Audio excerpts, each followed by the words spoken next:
नमस्कार साथियों, चाणक्य गुरु digital platform पर आपका हार्दिक अभिनंदन है, स्वागत है। साथियों, अभी तक जो हमने झीलों के बारे में जानकारी ली, उससे संबंधित आपको कोई समस्या हो तो मुझे बता भी सकते हैं। आप हमारे हेल्पलाइन नंबर पर मैसेज कर सकते हैं। लेकिन हमने जो कुछ विस्तार से देखा है, विगत जो हमारे राजस्थान से लगी हुई जो जितने भी एग्जाम हैं, झीलों को लेकर के क्या-क्या प्रश्न बने हैं, कहाँ तक प्रश्न पूछे जाने की संभावना है, इन सभी के बारे में हमने चर्चा की है। आज साथियों, हम अगली इसी कड़ी में देखेंगे अगली झीलों के बारे में जो हमने नहीं देखी है। तो शुरुआत करते हैं नक्की झील से।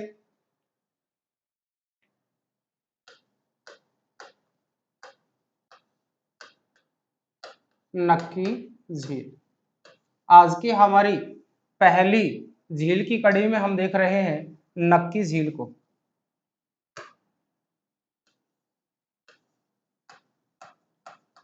और नक्की झील के बारे में अगर हम बात करें तो साथियों आपको ध्यान होगा कि नक्की झील राजस्थान के किस जिले में है। तो ये स्थान है माउंट आबू। और माउंट आबू मेरे साथियों ये पड़ता है किसमें? सिरोही में। माउंट आबू शहर, माउंट आबू कस्बा राजस्थान के सिरोही जिले में है, जो कि पर्यटकों के आकर्षण का केंद्र है। तो यहाँ हम देख रहे हैं झील को, और वो झील हमारी कौन सी है? वो है नक्की झील। अब बात करते हैं सबसे पहले नक्की झील के बारे में। तो नक्की झील से संबंधित हम चर्चा करें, उसमें सबसे पहले हम बात करेंगे इसके निर्माण। सबसे पहले हम बात करेंगे निर्माण की। साथियों, जब हमने बेसिक क्लासिफिकेशन देखा था झीलों का, उसमें हमने ये चर्चा की थी कि झीलें किस प्रकार से निर्मित होती हैं या किस प्रकार से झीलों का आविर्भाव होता है। उनमें हमने एक ज्वालामुखी प्रकार की झीलें देखी थी, और उनमें एक नाम देखा था पुष्कर का, और एक नाम देखा था माउंट आबू की नक्की झील का। तो मेरे साथियों, इसका निर्माण किस प्रकार से होता है? तो याद रखना, वास्तविक रूप से तो इसका निर्माण होता है प्राकृतिक रूप से झील द्वारा, लेकिन याद रखेंगे इसकी कुछ कहानियां हैं, और उन कहानियों के अनुसार इसका जो निर्माण है वो कुछ अलग प्रकार से बताया जाता है। किस प्रकार से बताया जाता है? तो याद रखें, किंवदंतियों के अनुसार पहली अवस्था को अगर हम देखें तो इस झील का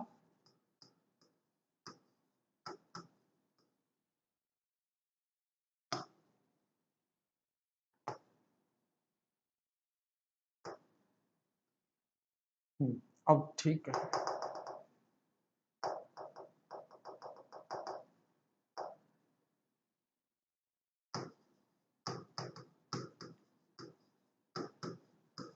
इस झील का निर्माण देवताओं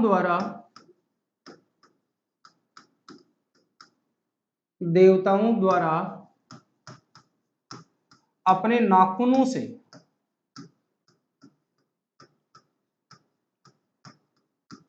अपने नाखूनों से खोदकर किया गया है।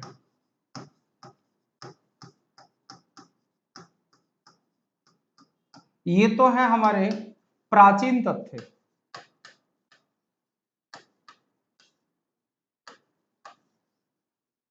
प्राचीन प्रकार के आधार पर इसे किस प्रकार के माना जाता है? देवताओं द्वारा बनाई गई झील कहा जाता है। किस प्रकार से? कि देवताओं ने उस पहाड़ी क्षेत्र में अपने नाखूनों से खोदकर जिस झील का निर्माण किया, उसी झील को नक्की झील कहा जाता है। नख का अर्थ ही नाखून होता है, इसलिए झील का नाम क्या रखा गया है? नक्की झील रखा गया है। इस आधार पर, प्राचीन परंपराओं के आधार पर, या प्राचीनतम स्रोतों के आधार पर, या प्राचीन परंपरा के आधार पर,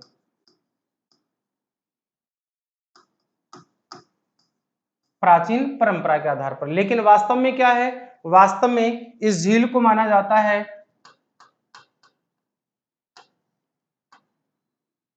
प्राकृतिक झील। प्राकृतिक झील। और प्राकृतिक झील है तो किस श्रेणी में रखी जाती है? इस झील को रखा जाता है ज्वालामुखी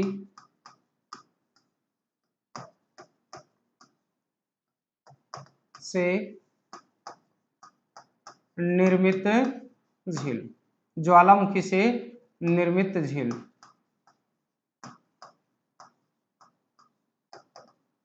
अब ये ज्वालामुखी से निर्मित झील है तो इस झील को किस नाम से जाना जाता है? थोड़ा सा ये भी ध्यान दे लेंगे। हमने एक जगह देखा था कि वह झील जो पुष्कर झील के रूप में जानी जाती है उसे काल्डेरा झील कहते हैं, और जो हमारी माउंट आबू सिरोही की जो झील है जिसको नक्की झील के नाम से जाना जाता है इसे क्रेटर झील कहते हैं। तो यहाँ इसका नाम पूछा जा सकता है, किस प्रकार की झील है? ये क्रेटर झील का उदाहरण है। क्रेटर झील का उदाहरण है।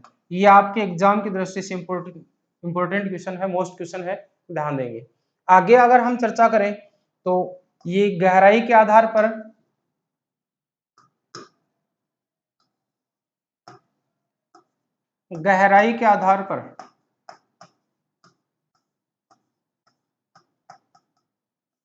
राजस्थान की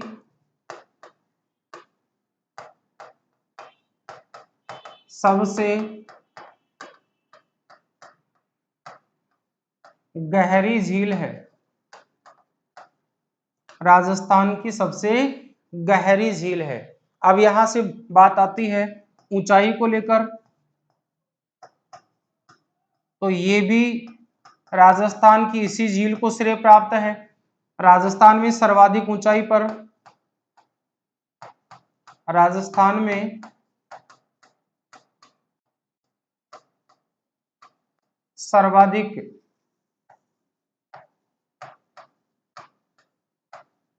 ऊंचाई पर स्थित झील माउंट आबू कस्बे में है। माउंट आबू कस्बा राजस्थान का सबसे अधिक ऊंचाई पर बसा हुआ कस्बा है।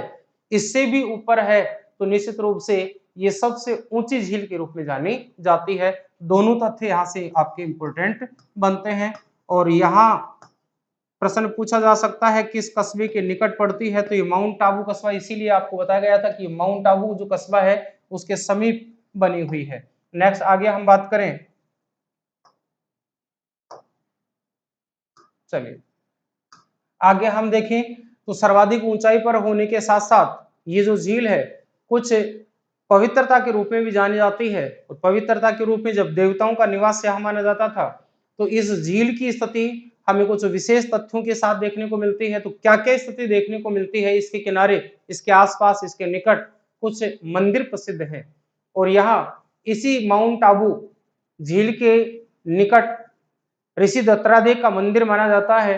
और ये जो आबू की जो पहाड़ियां हैं, आबूखंड की जो पहाड़ियां हैं, इनकी सबसे ऊंची चोटी भी मानी जाती है। तो यहाँ हम कुछ महत्वपूर्ण तथ्यों की चर्चा करते हैं। और उन महत्वपूर्ण तथ्यों में सबसे पहले अगर हम बात करें तो यहाँ सबसे पहले हम देख रहे हैं राजस्थान की पवित्र झीलों में एक, राजस्थान की पवित्र झीलों में एक मानी जाती है।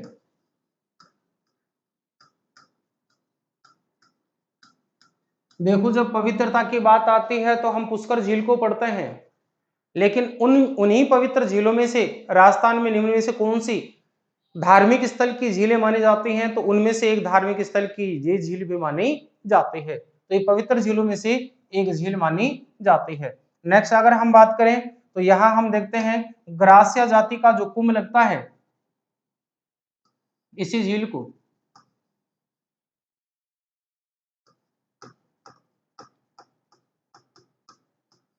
ग्रासिया जाति का कुंभ कहलाती है। ये काफी इंपॉर्टेंट क्वेश्चन है आपके लिए, ध्यान रहे। ग्रासिया जाति का कुंभ किसे कहा जाता है? तो ग्रासिया जाति का कुंभ है वो इस माउंट आबू की नक्की झील को कहा जाता है। मीणा जाति का कुंभ किसे कहा जाता है?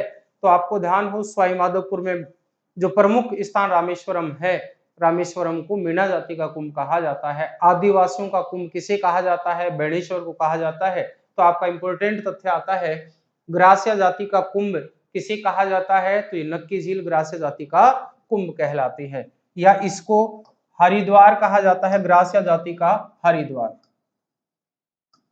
अब ये क्यों कहलाती है? पवित्रता इसलिए है, इसलिए हम चर्चा कर रहे हैं। तो यहां इसको हरिद्वार भी कहा जाता है, ग्रासिया जाति का हरिद्वार।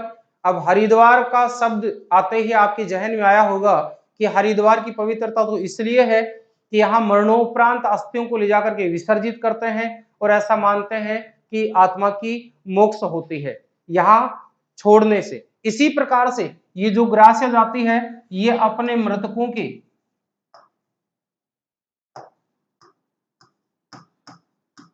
ग्रासिया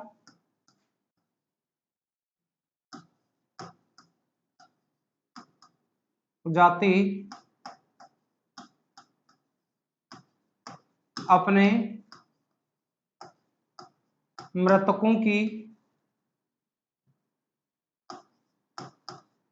अपने मृतकों की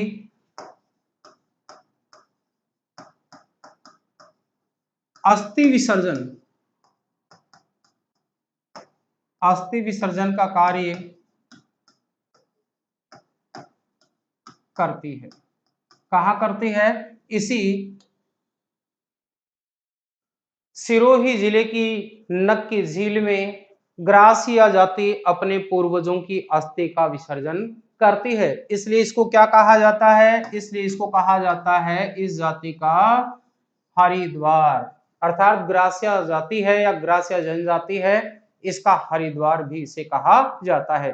अब इस प्रकार से देखिए इसकी पवित्रता स्पष्ट हो जाती है कि राजस्थान की पवित्र झीलों में से एक झील मानी जाती है। सामान्यतः पवित्रता के रूप में हम पुष्कर झील को लेते हैं, लेकिन साथियों अगर बात आती है ग्रासिया जाति की पवित्रता के रूप में किस झील को जाना जाता है, तो आपको याद रखना है नक्की झील को जाना जाता है, और नक्की झील माउंट आबू सिरोही में स्थित है। ये लोग जो ग्रासिया जाति है, ये अपने मृतकों की अस्थियों का विसर्जन इसी झील में करती है।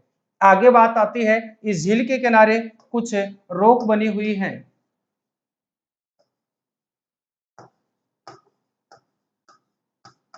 नक्की झील के किनारे, अब नक्की झील के किनारे क्या क्या है?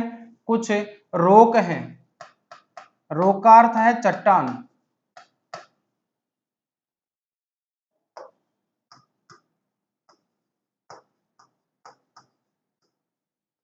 कुछ चट्टान हैं और उन चट्टानों के नाम आ जाते हैं। वो चट्टान कौन कौन सी हैं?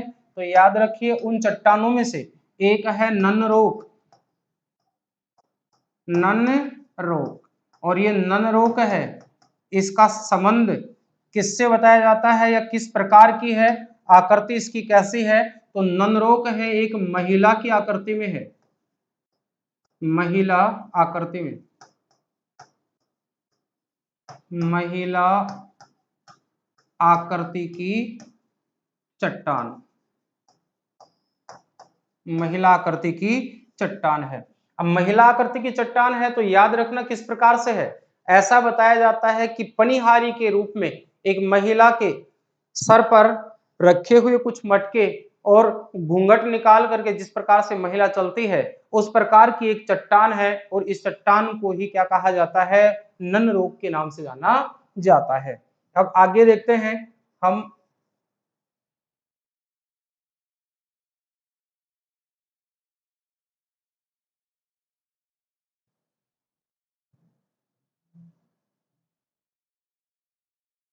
दिख रहा होगा, थोड़ा सा इसको जूम। चलिए, ननरोग जो महिला आकृति की चट्टान है। नेक्स्ट आगे बात करते हैं हम रोक नंबर 2, जिसको कहा जाता है टोड रोक।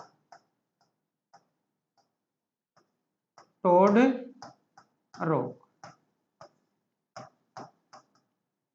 दिख रहा होगा ना, ननरोक, फिर आती है टोड रोक। तो कर्नल जेम्स टोड से इसका कोई संबंध नहीं है, याद रखेंगे। वो कर्नल जेम्स टोड नहीं है जो इस टोड के बारे में जाने जाते हैं। ये टोड है मेंढक की आकृति वाली चट्टान, मेंढक की आकृति वाली चट्टान।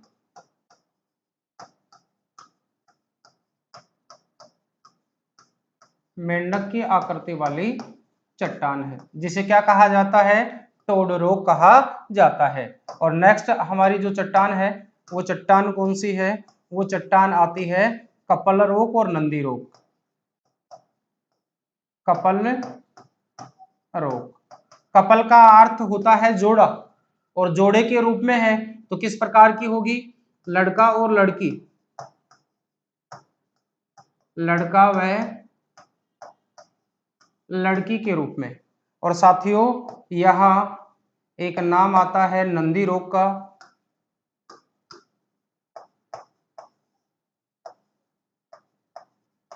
नंदी रोग।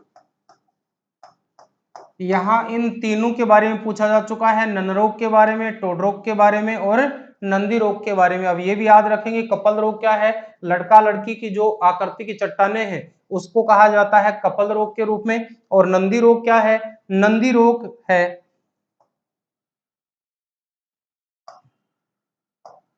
गोमुख, नंदी क्या है, शिवजी का पवित्र वाहन, नांदिया या बैल। तो बैल को नंदी कहा जाता है, नंदी पर्यायवाची है। तो नंदी रोग का संबंध क्या है, गोमुख की आकृति, गोमुख की आकृति। अब यहां बैल की आकृति दिया जाए तो भी वही समझना है, गोमुख की आकृति वाली जो शैल है उसको किस नाम से जाना जाता है, नंदी रोग के नाम से जाना जाता है। और इस गोमुख की आकृति की शैल से या इस चट्टान से वर्तमान में जल निकलता है या जल गिरता है।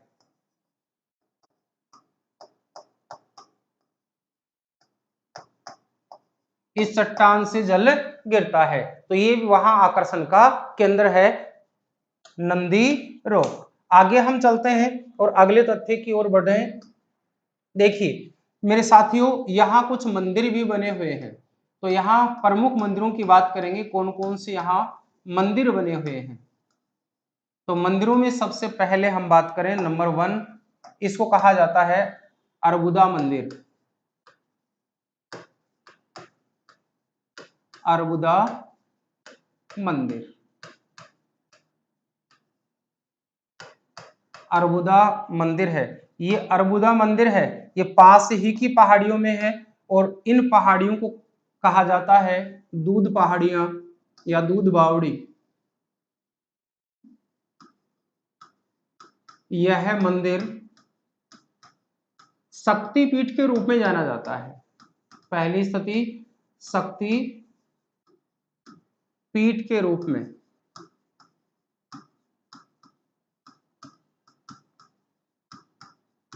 जाना जाता है, तो एक शक्तिपीठ के रूप में जाना जाता है इसे। फिर आगे हम बात करें ये है स्थित कहां, तो ये है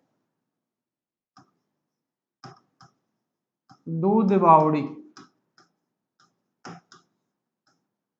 कहाँ स्थित है, ये है दूध बावड़ी।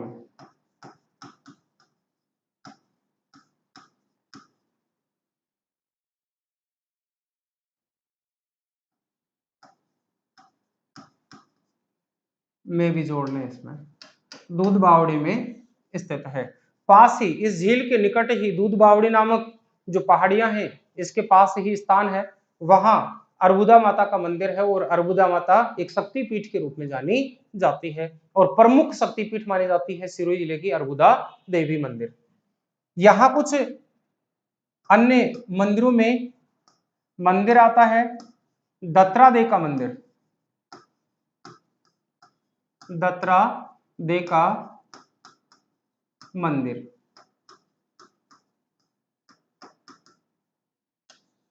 दत्रा दे का मंदिर।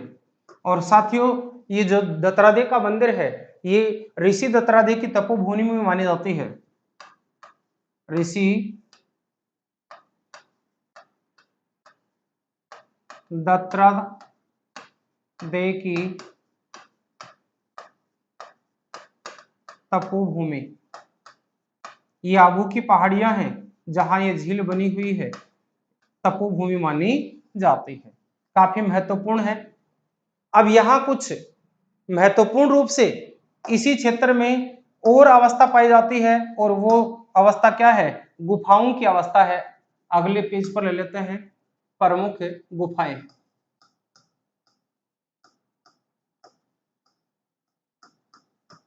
आपके एग्जाम की दृष्टि से झील पढ़ रहे हैं, लेकिन झील के पास में अपने प्राकृतिक दृश्यों के साथ या पर्यटन के साथ और हमारे विभिन्न प्रकार के जो तथ्य आते हैं उनके साथ भूगोल विषय को लेकर के यहाँ से प्रश्न पूछा जाता है कि कौन सी गुफाएं किस जिले में हैं। और मैं प्रश्न बता दूं किस प्रकार से पूछा जाएगा। पूछा जाता है कोल्वी की गुफाएं किस धर्म से संबंधित हैं। अब इसका तात्पर्य ये नहीं रहा कि वो इतिहास का प्रश्न हो गया, धर्म से संबंध आते ही हमारे पर्यटन से भी जुड़ा हुआ, क्योंकि वो वहां पर्यटन पर परिपथ है जिसको कहा जाता है बुद्धा सर्किट के नाम से। तो कोल्वी की गुफाएं झालावाड़ जिले में है। तो यहाँ जो बैराट की पहाड़ियों से लेकर के कोल्वी की गुफाओं के बीच जो उन्नत पर्यटन परिपथ बनाया गया उसको कहा जाता है बुद्धा सर्किट। तो इस प्रकार के कुछ क्वेश्चन होंगे जो आपको लगेगा कि हमारे सिलेबस से रिलेटेड नहीं है, लेकिन कहीं ना कहीं निश्चित रूप से जुड़े होते हैं। तो आपका यहाँ से एक प्रश्न बन जाता है गुफाओं को लेकर के कौन कौन सी गुफाएं, जैसे कि प्रश्न पूछ लिया जाए हाथी गुफा का संबंध किस जिले से है, तो हाथी गुफा का संबंध सिरोही से होगा, जैसे कोल्वी की गुफा का संबंध झालावाड़ से, उसी प्रकार से। तो यहाँ कुछ इंपोर्टेंट गुफाएं आती हैं और उन गुफाओं में नंबर 1 डालते हैं, और ये गुफा आती है पहली हाथी गुफा।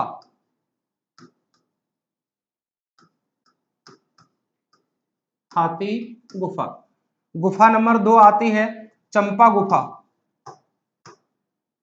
नंबर 2 चंपा गुफा, ये पास ही की पहाड़ियों में स्थित गुफाएं हैं। नेक्स्ट नंबर 3 आती है यहां राम झरोका।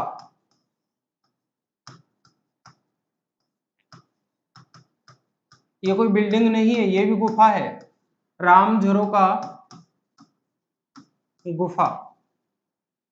ये कुछ प्रमुख इस झील के निकट स्थित गुफाएं हैं।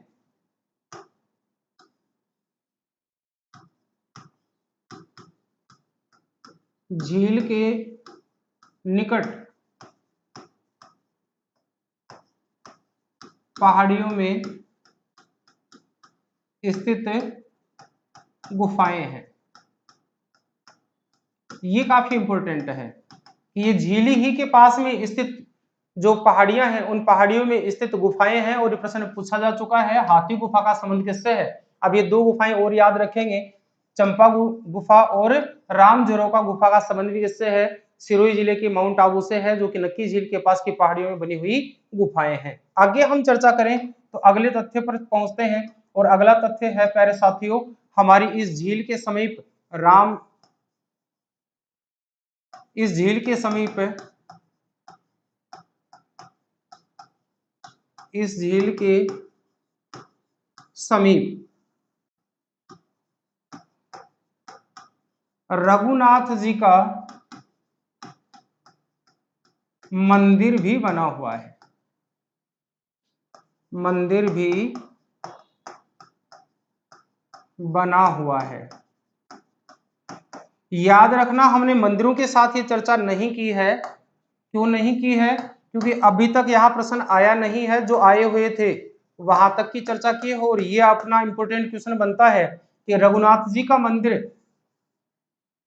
किस झील के निकट बना हुआ है। कुछ झील के निकट बने मंदिरों की चर्चा हमने पुष्कर झील के किनारे की थी। गायत्री का मंदिर है, सावित्री का मंदिर है, ब्रह्मा जी का मंदिर है, वराह मंदिर है। तो वहां से प्रश्न आ जाता है कि रघुनाथ जी का मंदिर किस झील के समीप है। तो साथियों आपको याद रखना है कि आपको पुष्कर झील याद आनी चाहिए कि वहां तो वो झील के किनारे प्रमुख 4 मंदिर हमने देखे थे। वहां वराह मंदिर और पुष्कर में ब्रह्मा जी का मंदिर, जो कि 2 प्रमुख मंदिरों में, और 2 प्रमुख मंदिर जो कि गायत्री मंदिर और सावित्री मंदिर के रूप में जाने जाते हैं, यही मंदिर थे। तो रघुनाथ जी का मंदिर कौन से झील के पास में होना चाहिए? तो ये झील है हमारी नक्की झील, जिसके किनारे रघुनाथ जी का मंदिर बना हुआ है। इसीलिए तो हमने बताया था कि एक तथ्य लिख करके कि ये हमारी झील है वो पवित्रता के रूप में जानी जाती है। और पवित्रता हमारे धर्म में क्या है? मंदिरों की स्थिति, पूजा अर्चना की स्थिति। पूजा अर्चना में हमने देखी कि यहाँ प्रमुख रूप से ग्रासिया जो जनजाति है वो अपने मृतकों की अस्थियां विसर्जित करती है और वहां पूजा अर्चना करती है, इसलिए इसकी पवित्रता का महत्व है। कुछ यहाँ धार्मिक महत्व के मंदिर बने हुए हैं, उन मंदिरों में अबूर्दा जो माता का मंदिर है वो इसके निकट है।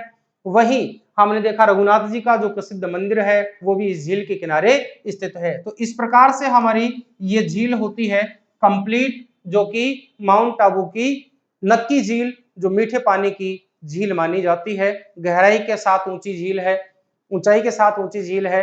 गहराई के आधार पर सबसे गहरी झील है, ऊंचाई के आधार पर सबसे ऊंची झील है। माउंट आबू कस्बे के पास में स्थित है, सिरोही जिले में है।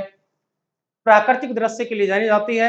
अब प्राकृतिक दृश्य के लिए जानी जाती है तो एक स्थिति यहाँ से इसी तथ्य के साथ मिलती हुई आ जाती है कि यहाँ महत्वपूर्ण रूप से हम बात करें तो ये स्थिति आ जाती है इस झील में, इस झील में नौकायन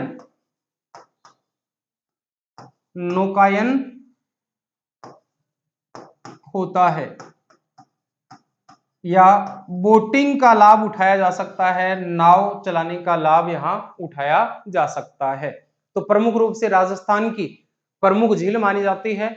और एक लास्ट और अंतिम तथ्य के रूप में एक स्थिति इस झील से संबंधित जो आ जाती है, साथियों अभी तक आपके जहन में नहीं होगी, राजस्थान की शीतकाल में जमने वाली एकमात्र झील, वो भी कौन सी झील है? नक्की झील है।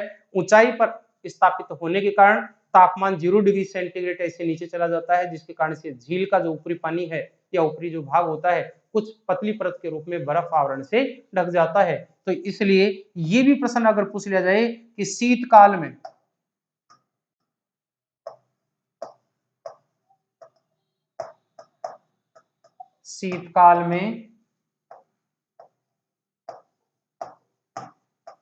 जमने वाली राजस्थान की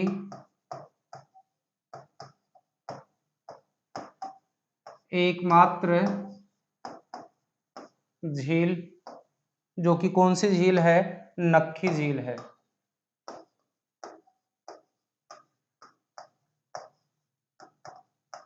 तो ये याद रखें।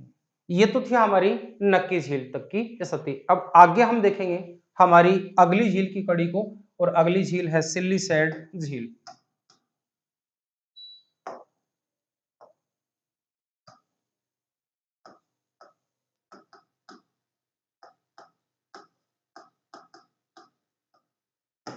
सिल्लीसैड झील साथियों, सिल्लीसैड झील का संबंध अलवर जिला, किस जिले में है? सिल्लीसैड झील अलवर जिले में है। अलवर जिले में जो नाथ पहाड़ियां हैं, उन नाथ पहाड़ियों का निकला हुआ जो पानी आता है उसकी तलहटी में बनी हुई ये झील है, जिसको सिल्लीसैड के नाम से जाना जाता है। अब हम बात करते हैं इसके उपनाम की। इसका उपनाम भी काफी महत्वपूर्ण है।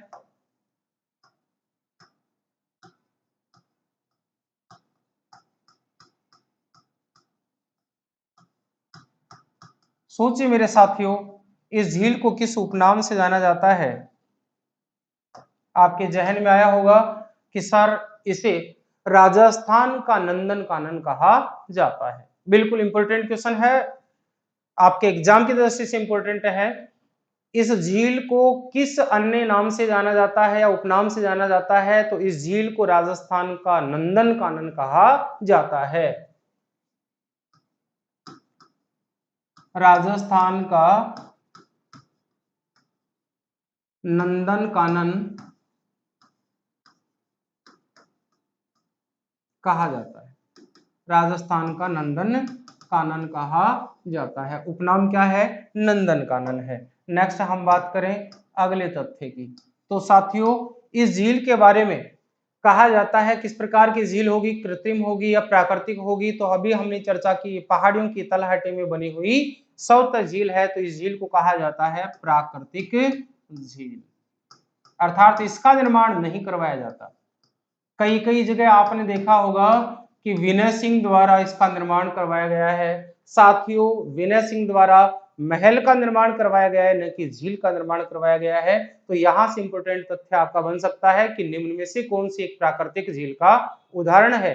वहीं आपको पिछोला झील दी जा सकती है, स्वरूप सागर झील दी जा सकती है, या फिर अन्य झीलों में से कोई झील दी जा सकती है, जैसे कि फाई सागर झील है, जैसे कि आना सागर झील है, और वहां एक नाम इसका हो सकता है जिसको कहा जाए सिल्लीसेड। तो सिल्लीसेड किस प्रकार की झील है? प्राकृतिक झील है। नेक्स्ट हम बात करें इसी कड़ी में आगे, तो ये इस झील के किनारे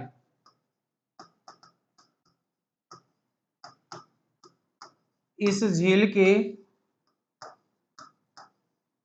निकट, और वो निकट होगी तो कैसी स्थिति होगी? इस झील के निकट महाराजा महाराजा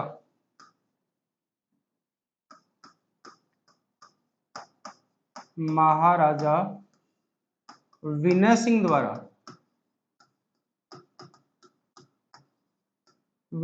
द्वारा क्या करवाया गया था? अपनी रानी के लिए विनय सिंह द्वारा एक महल का निर्माण करवाया गया। महल का निर्माण करवाया गया। अब प्यारे साथियों, अगर महल का निर्माण करवाया जाता है तो वो किस रानी की याद में करवाया जाता है, किस रानी के लिए करवाया जाता है? वो रानी थी शीला देवी। तो ये महल जो बनाया गया वो किस रानी के लिए बनाया गया था? ये महल बनाया गया था शीला देवी के लिए।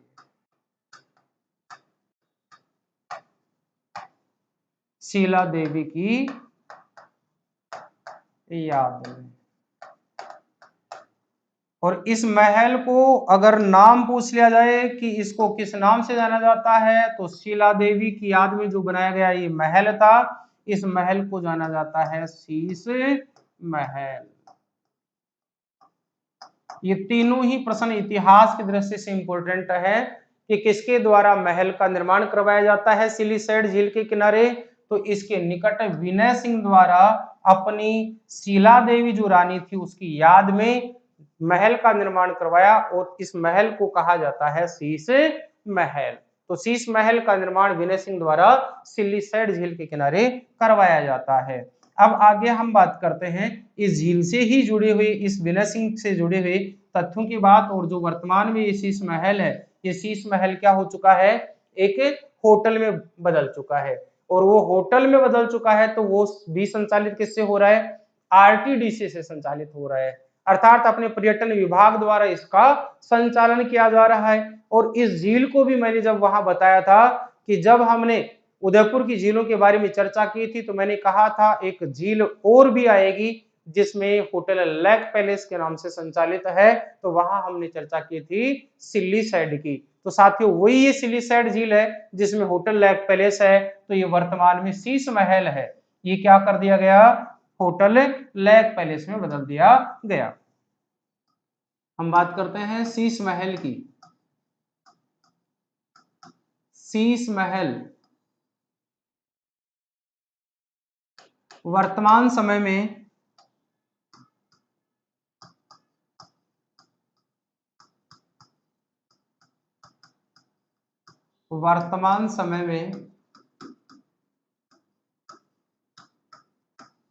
पर्यटन विभाग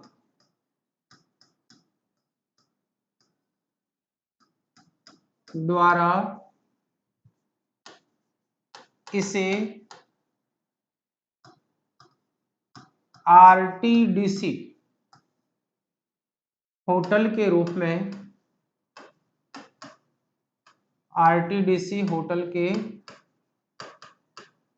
में चलाया जा रहा है।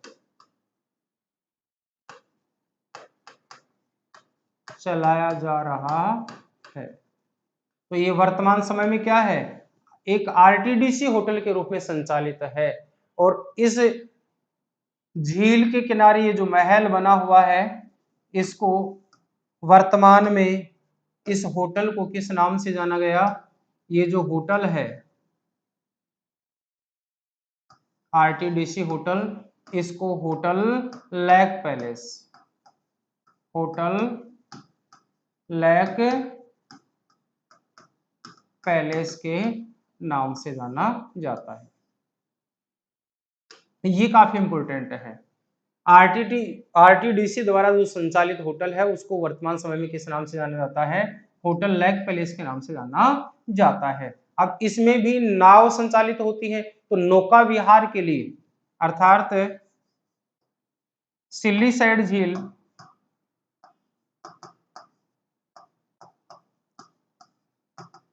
सिल्लीसाइड झील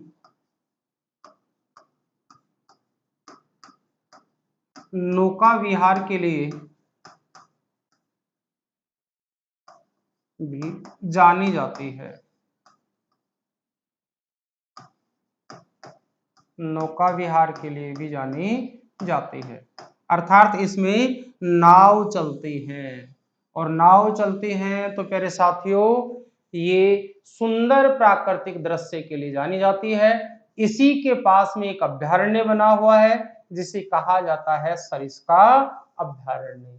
इस झील के निकट ही कुछ पवित्र स्थान भी हैं, और इन्हीं पहाड़ियों का पानी, जो पवित्र स्थान है उन्हीं पहाड़ियों का पानी इस झील में गिरता है, जिसको बृहत्त्री जी का मंदिर कहा जाता है, पांडुपोल जी का मंदिर कहा जाता है, बालाजी का मंदिर के रूप में जाना जाता है। तो प्रमुख मंदिर भी यहाँ बने हुए हैं। तो इस झील के किनारे एक होटल है, और ये होटल वर्तमान समय में आरटीडीसी द्वारा संचालित है।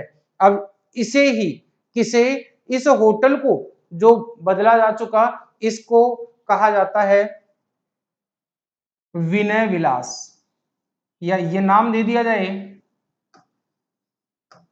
शीश महल के स्थान पर, तो आपको ये नाम भी याद रखना है। होटल जो लेक पैलेस है ये विनय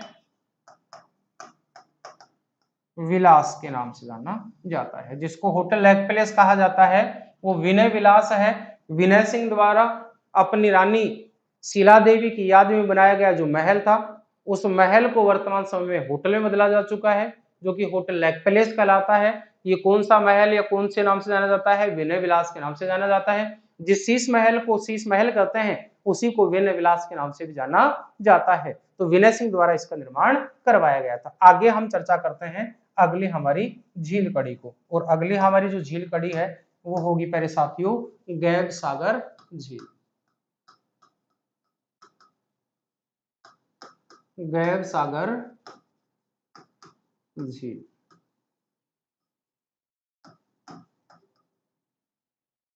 अब हम चर्चा करने वाले हैं गैब सागर झील के बारे में। तो सबसे पहले तो हमारी जो चर्चा का भाग है उसका जिला, गैब सागर झील राजस्थान के किस जिले में है? तो सबसे पहले स्थिति तो आती है जिले की, और जिले की बात करें तो गैब सागर का संबंध किससे है? डूंगरपुर से है।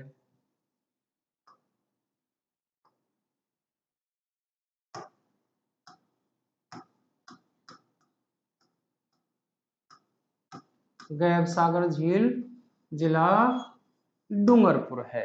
अब पहली स्थिति, अगर डूंगरपुर में ये झील है तो मेरे साथियों ये झील मीठे पानी की है, खारे पानी की है, प्राकृतिक है या कृत्रिम है? तो हम बात अभी तक कर रहे हैं वो मीठे पानी की झीलों की बात कर रहे हैं। अब गैब सागर झील की अगर हम बात करें तो गैब सागर जो झील है ये क्यों और किस नाम से जानी जाती है? तो यहां से पता चलेगा इस झील को एडवर्ड झील भी कहा जाता है। एडवर्ड झील कहा जाता है। अब एडवर्ड का नाम आते ही आपके जहन में आया होगा सर ये प्राकृतिक तो नहीं होगी, कृत्रिम होगी। अब याद रखना है यहीं से तो आपका प्रश्न बनता है, जहां तक आप प्रश्न को छोड़ देते हैं, जहां पढ़ करके छोड़ देते हैं उसके बाद ही आगे प्रश्न बनता है कि आज से पहले हमने जितनी भी झीलें पढ़ी हैं उनके नाम के संबंध में हमने देखा कि ये कृत्रिम है।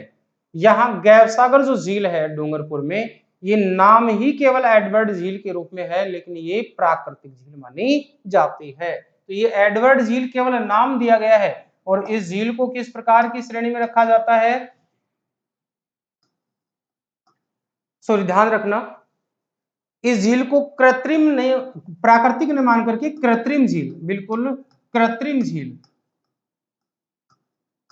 हम प्राकृतिक बोल चुके हैं, तो वापस ध्यान रखना, इसको कृत्रिम झील कहा जाता है। और ये कृत्रिम झील है तो इसके निर्माण की बात होगी, और निर्माण की बात होती है तो इसका निर्माण किसने करवाया था? बिल्कुल थोड़ा सा ध्यान देना मेरे साथियों, कृत्रिम झील है और कृत्रिम झील है तो इसका जो निर्माण है वो करवाया जाता है किसके द्वारा?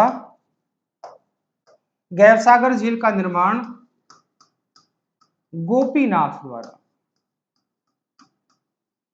गोपीनाथ द्वारा इसका निर्माण करवाया गया था। अब ध्यान देंगे, ये गोपीनाथ कौन थे? डूंगरपुर के महारावल थे। गोपीनाथ जो कि डूंगरपुर के महारावल थे, इनके द्वारा इसका निर्माण करवाया जाता है। ये थे डूंगरपुर के महारावल, इनके द्वारा इसका निर्माण करवाया जाता है। इसी के समीप अब जो अगला क्वेश्चन आता है वो क्वेश्चन काफी इंपॉर्टेंट है और वेरी वेरी इंपॉर्टेंट है, तो ध्यान रखिए, इस झील के समीप, इस झील के समीप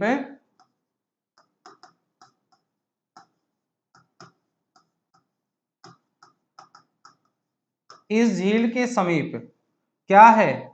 इन्वर्टेड कोमा में इस झील के समीप क्या बना हुआ है? गौरी बाई। इस झील के समीप गौरी बाई का पैनोरमा, गौरी बाई का, सॉरी गौरी बाई का गौरी बाई और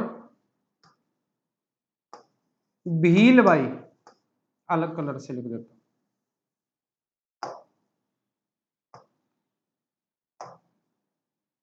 Bhil by, Gauri by, Bhil by. अभी बात करेंगे भील बाई कौन थी, जिसको हम भील बाला भी कहते हैं, भील बाई या भील बाला।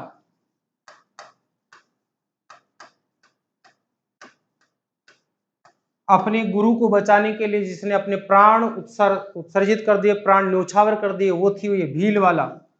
अब ये भील वाला, इसके बाद अगर हम बात करें भील वाला के बाद में, तो यहाँ नाना भाई खाट, नाना भाई खाट, ये थे इनके गुरु, ये थी शिष्या। भील वाला, नाना भाई खाट जो गुरु थे, इनकी शिष्या थी। अब ये तीन नाम आ गए, गौरी बाई जो भील वाला या भील बाई के नाम से जानी जाती है, नाना भाई खाट। अब यहां से थोड़ा सा ध्यान देंगे, भील वाला जो कालीबाई थी, सॉरी ये गौरी बाई अलग है और ये कालीबाई है, इसका नाम था भी कालीबाई। गौरीबाई जो मांड गायकी के लिए जानी जाती है, कालीबाई, और ये थी कालीबाई, जिसको भीलवाला कहा जाता है या भीलबाई के नाम से जाना जाता है, शॉर्ट में इसे भीलबाई कहा जाता है। तो भीलबाई कौन थी? नाना भाई खाट की शिष्या थी। एक कहानी ऐसे प्रचलित है कि जब उस हाड़ौती क्षेत्र से और उस दक्षिणी राजस्थान के मध्य आदिवासियों का बाहुल्य था, इस आदिवासी क्षेत्र में जागरूकता पैदा करने के लिए जब जब भी प्रयास किए गए, उस समय या तो राजा महाराजाओं के समय या फिर अंग्रेजों के समय उन लोगों को मार दिया जाता था। समय वो चल रहा था जब अंग्रेज हुकूमत पूरे भारत पर अपना आधिपत्य स्थापित कर चुकी थी। उस समय नाना भाई खाट जो कि डूंगरपुर जिले के थे, ये आदिवासियों को एक जगह एकजुट होकर शिक्षा के प्रति जोड़ने का प्रयास कर रहे थे। और उनकी एक शिष्या हुआ करती थी भीलवाला, जिसको कालीबाई कहा जाता है या भीलबाई के नाम से जाना जाता है, शॉर्ट में उपनाम भीलबाई कहते हैं, जिसका नाम था कालीबाई। इस भीलबाई या जिस कालीबाई थी, इस कालीबाई को शिक्षा कौन दे रहे थे? नाना भाई खाट दे रहे थे। इस संबंध में राजा महाराजाओं के समय एक गलत सूचना अंग्रेज अधिकारियों तक पहुंचा दी जाती है कि यहां हमारी स्वतंत्रता के लिए कोई षड्यंत्र रचा जा रहा है, और उस षड्यंत्र को फेल करने के लिए, विफल करने के लिए अंग्रेज अधिकारी वहां आ जाते हैं। और वहां कौन मिलते हैं?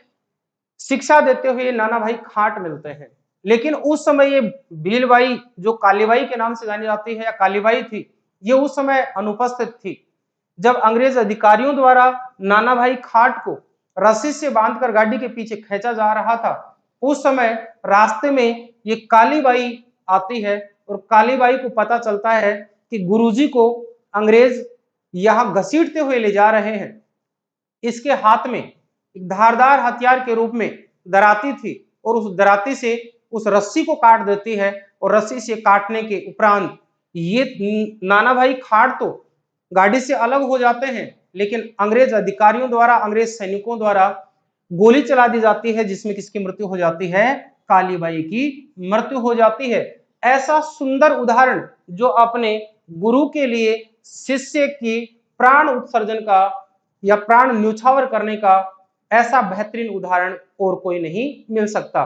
तो साथियों, ये जो प्रमुख रूप से जो नाना भाई खाट, कालीबाई और गौरीबाई की जो मूर्तियां हैं, ये इसी गैब सागर झील के किनारे स्थापित की गई है, जो कि प्रमुख झील मानी जाती है। ये थी एक छोटी सी कहानी गौरीबाई और नाना भाई खाट के मध्य। तो यहां देखेंगे आगे इसी झील के किनारे कालीबाई और नानी भाई खाट की प्रतिमा लगी हुई है।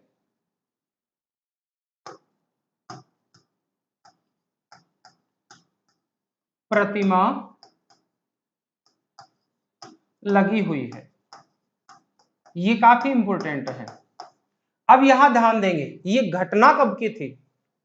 चलिए, हम इतिहास के बारे में तो नहीं चर्चा कर रहे, लेकिन आपके लिए क्वेश्चन है कि जब ये घटना नाना भाई खाट और इस कालीबाई की एक संघर्ष की कहानी के बीच होती है, और उस संघर्ष में कालीबाई गोलियों से भून दी जाती है, ये घटना कब की थी? आपके जहन में क्वेश्चन तो आया होगा कि ये घटना कब घटित हुई थी।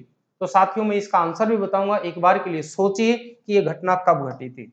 इस घटना को मैं इंडिकेट कर देता हूं कि ये घटना कब घटी थी। ये घटना थी 19 जून 1947। कब की थी? 19 जून 1947। अर्थात इस घटना को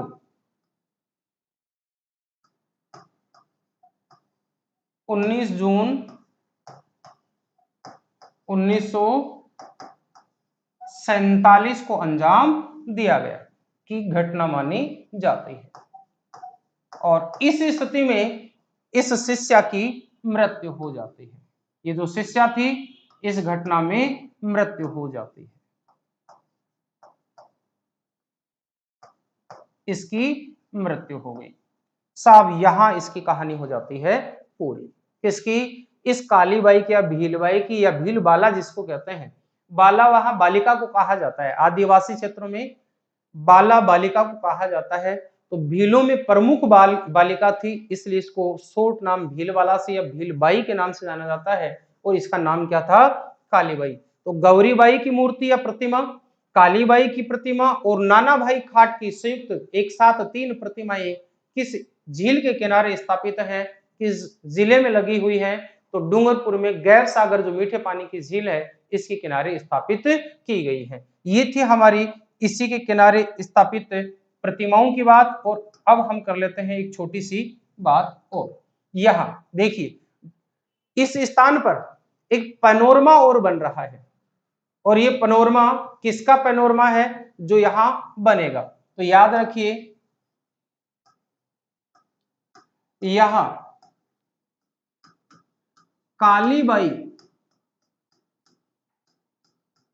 का पैनोरमा, कालीबाई का पैनोरमा बनाया जा रहा है। उन महान विभूतियों के पैनोरमे बनाए गए हैं जो हमारे इतिहास में चर्चित रहे हैं। उन व्यक्तियों के, विभूतियों के, उन देवताओं के पैनोरमा के रूप में वहां विकसित किया जा रहा है, अर्थात उस क्षेत्र को उस नाम से जाना जाए, उसकी प्रसिद्धि कभी हम भूल न पाए, ऐतिहासिक दृष्टि से हम उनको सदा सदा याद रखें, इसके लिए वहां पैनोरमा स्थापित किए गए हैं। तो याद रखना कि झील के किनारे कालीबाई का पैनोरमा बनाया जा रहा है। ये नया प्रश्न है जो आपके लिए इंपोर्टेंट बनता है। तो कालीबाई का पैनोरमा गैब सागर झील डूंगरपुर में बनाया जा रहा है। तो ये काफी इंपोर्टेंट क्वेश्चन था और आगे हम चलेंगे हमारी अगली झील की ओर। तो ये काफी महत्वपूर्ण प्रश्न था और इस प्रश्न के बाद हमारी अगली झील होगी वो होगी कनक सागर। चलिए पेज बदल लेते हैं और आगे कनक सागर झील।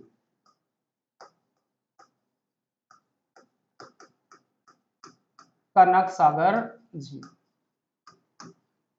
प्यारे साथियों, इससे पहले तो आपने सारी झीलों के संबंध में झीलों की स्थिति को जान लिया होगा, पहचान भी लिया होगा और वो सारी सिंपली आपको आते भी होंगी। लेकिन याद रखिए, यहां हम बात करें कनक सागर झील, और कनक सागर झील राजस्थान के किस जिले में है? सबसे पहली बात, कनक सागर झील राजस्थान के बूंदी जिले में है। कनक सागर झील का संबंध राजस्थान के किस जिले से है? बूंदी जिले से है। और बूंदी जिले से है तो मेरे साथियों यहां से क्वेश्चन बनेगा, और क्वेश्चन क्या बनेगा? इस झील को किस झील के नाम से जाना जाता है या इसका अन्य नाम क्या है? तो इसी झील को दुगारी झील कहते हैं। अब तो आपके जहन में आ गया होगा सर ये नाम तो सुना है, तो दुगारी झील ही किस नाम से जानी जाती है? दुगारी झील ही कनक सागर झील के नाम से जानी जाती है। तो दुगारी झील ही क्या है? कनक सागर झील। कनक सागर ही क्या है? दुगारी झील है। आगे हम देखते हैं इस झील के बारे में, तो हमारी अगली कड़ी में आती है इस झील के समीप, किसके? इस कनक सागर झील के कहें या दुगारी झील के कहें, इसके समीप, इसके समीप भी क्या है? तो याद रखिए इस झील के समीप लोक देवता, काफी इंपॉर्टेंट क्वेश्चन है, लोक देवता कौन से लोक देवता होंगे भाई? बूंदी में होंगे तो बिल्कुल अलग हट करके आंसर है, इसीलिए आप आंसर गलत करेंगे। तो याद रखिए इसके समीप लोक देवता तेजाजी, लोक देवता तेजाजी, लोक देवता तेजाजी का मंदिर, तेजाजी का मंदिर बना हुआ है, मंदिर बना हुआ है। प्यारे साथियों तेजाजी का संबंध नागौर से, लेकिन यहाँ मंदिर बना हुआ है बूंदी में, इसलिए हमारा क्वेश्चन गलत होने की पूरी संभावना है कि किस लोक देवता का मंदिर इस दुगारी झील के निकट बना हुआ है? तो दुगारी झील के समीप तेजाजी का मंदिर बना हुआ है, जिसे सांपों का देवता भी कहा जाता है। गाय छुड़ाते समय इसने संघर्ष किया, इसलिए इसको प्रमुख देवताओं के रूप में, पंचपीरों के रूप में भी जाना जाता है। ये सारी चीजें तो आप जान पाएंगे, लेकिन सबसे पहले तो ये हो कि इस झील के किनारे किस देवता का मंदिर बना हुआ है? तो लोक देवता तेजाजी का मंदिर इस दुगारी झील के समीप या कनक सागर झील के समीप बना हुआ है। आगे हम देखें अगले तथ्य को, तो इस झील के समीप ये जो दुगारी झील है इसके समीप ये तेजाजी का मंदिर है। तो तेजाजी की, कनक सागर, तेजाजी की